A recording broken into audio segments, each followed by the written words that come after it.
নমস্কার বন্ধুরা, শস্যবস্তা রান্নাঘরের পক্ষ থেকে আপনাদের সবাইকে জানাই স্বাগত। শাপলা সিজন এসে গেছে, তাই শাপলা রান্না করব আজকে চিংড়ি মাছ দিয়ে। সেটা আপনাদের সঙ্গে শেয়ার করব কিভাবে রান্না করব। খুব সিম্পলভাবে রান্না করে আপনাদেরকে দেখাবো।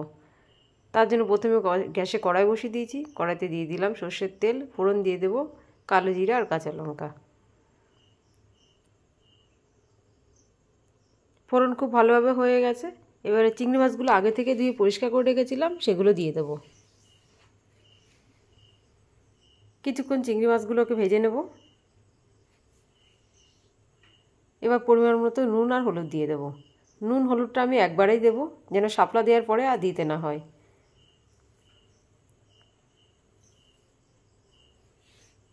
নুন হলুদ সব দেওয়া হয়ে গেছে।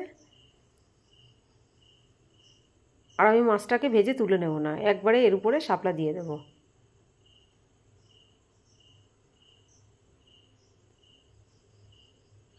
চিংড়িটা খুব ভালোভাবে ভাজা হয়ে গেছে। এবার শাপলাগুলো আমি আগে থেকেই কেটে পরিষ্কার করে রেখেছি, শাপলাগুলো দিয়ে দিচ্ছি।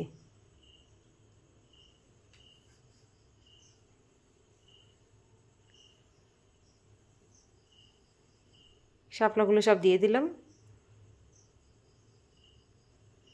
কিছুক্ষণ নাড়াতে নাড়াতে এটা ঝোল বেরিয়ে আসবে। সামান্য একটু আদা জিরা বাটা দিলাম।